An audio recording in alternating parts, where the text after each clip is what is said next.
Hello बच्चों, चलिए प्रश्न को पढ़ते हैं। कोई परिवार 8 किलोवाट विद्युत शक्ति का उपभोग करता है और किसी क्षैतिज सतह पर सीधे आपतित होने वाली सौर ऊर्जा की औसत दर 200 वाट प्रति मीटर स्क्वायर है। यदि ऊर्जा का 20% भाग लाभदायक विद्युत ऊर्जा में रूपांतरित किया जा सकता है तो 8 किलोवाट की विद्युत आपूर्ति के लिए कितने क्षेत्रफल की आवश्यकता होगी। इस क्षेत्रफल की तुलना किसी विशिष्ट वन के छत के क्षेत्रफल से कीजिए। तो इस प्रश्न को समझने के लिए सबसे पहले हम प्रश्न की मुख्य अवधारणा को समझेंगे। मुख्य अवधारणा तो हम समझेंगे, सबसे पहले हम देखते हैं तीव्रता क्या होता है। तो यहाँ पे समझेंगे तीव्रता।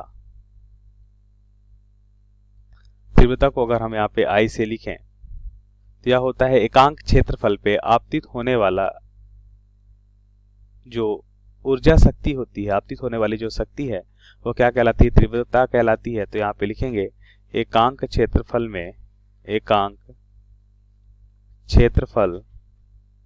में आपतित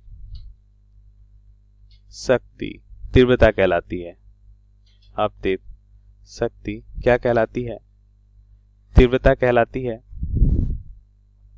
यहाँ पे अगर हम देखें तो I बराबर क्या हो जाएगा, मान लेते हैं आपतित शक्ति P है तो P बटा क्या हो जाएगा A। इसका मतलब यहाँ पे इसका मात्रक क्या हो जाएगा, शक्ति का मात्रक वाट और क्षेत्रफल का मात्रक मीटर स्क्वायर होगा। अब प्रश्नानुसार उत्तर को समझें तो हम यहाँ पे लिख सकते हैं, हमें क्या दे रखा है, ध्यान से देखिए। हमें दे रखा है आपतित होने वाली सौर ऊर्जा की औसत दर दे रखी है वाट प्रति मीटर स्क्वायर। इसका मतलब हमें तीव्रता दे रखी है वाट प्रति मीटर स्क्वायर। कितना दे रखा है, 200 वाट प्रति मीटर स्क्वायर। तो हमें दे रखा है 200 वाट प्रति मीटर स्क्वायर हमें दे रखा है।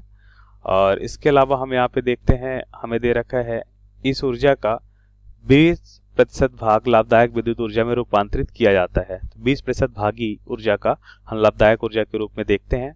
और 8 किलोवाट हमें यहाँ पे दे रखा है विद्युत शक्ति का उपभोग हो रहा है। तो यहाँ पे अगर हम देखते हैं दक्षता, तो दक्षता में हम देखेंगे कि कितना हमने उपयोग किया, उपयोग शक्ति और यहाँ पे हम लिखेंगे आपतित शक्ति। इनका जो अनुपात दक्षता कहलाता है। तो यहाँ पे लिखेंगे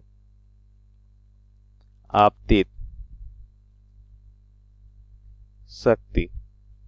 तो दक्षता कितना होगा, दक्षता हो जाएगा 20% दक्षता है 20%। इसको हम इस तरह से लिखेंगे 20/100। उपयोग शक्ति कितनी है, जितना भी उपयोग कर रहे हैं वह हो जाएगा 8 किलोवाट। 8 किलो को हम 10 से घात 3 लिखेंगे। आपतित शक्ति देखें तो आपतित शक्ति कैसे निकालेंगे, जैसा कि मुख्य अवधारणा में हमने देखा कि P बराबर क्या हो जाएगा, I इंटू A। A क्षेत्रफल होगा। तो यहाँ पे मान लेते हैं कि अगर तीव्रता कितनी है 200 गुणा क्षेत्रफल A से गुणा करते हैं तो इसका मात्रक भी किस में आ जाएगा, वाट में। और यहाँ से हम उत्तर को मालूम कर सकते हैं। तो यह हो जाएगा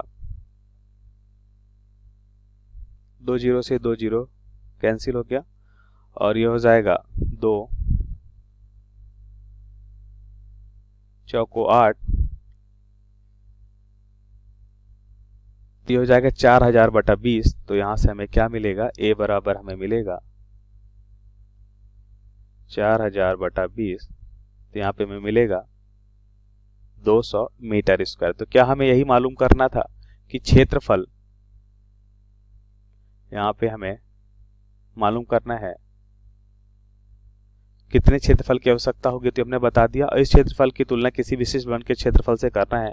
तो एक तो हमने उत्तर मालूम कर लिया पहले भाग का। अब दूसरे भाग का देखें तो हम देखते हैं अगर विशिष्ट वन से तुलना करना है तो हमें कुल क्षेत्रफल मालूम है। तो अगर हम मान लेते हैं कि एक वर्गाकार छत लेते हैं तो वर्गाकार छत में हमें पता है इसकी भुजा A और A होगी, इसका कुल क्षेत्रफल A स्क्वायर होगा। यह बराबर हो जाएगा 200 के। तो A बराबर कितना हो जाएगा, 10√2। इसी को लिख सकते हैं हम। इसका मान कितना हो जाएगा, √2 का मान होता है 1.414। तो 14.14 मीटर। मतलब कितना लंबा छत होगा।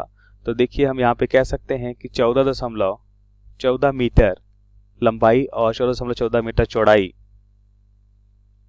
का हम यहाँ पे छत लेंगे। तो ये काफी बड़ा छत होता है जिसे हमने देखा कि इसकी लंबाई कितनी होनी चाहिए। तो यह हमारे प्रश्न का उत्तर होगा। आशा करते हैं आपको समझ आया होगा। धन्यवाद।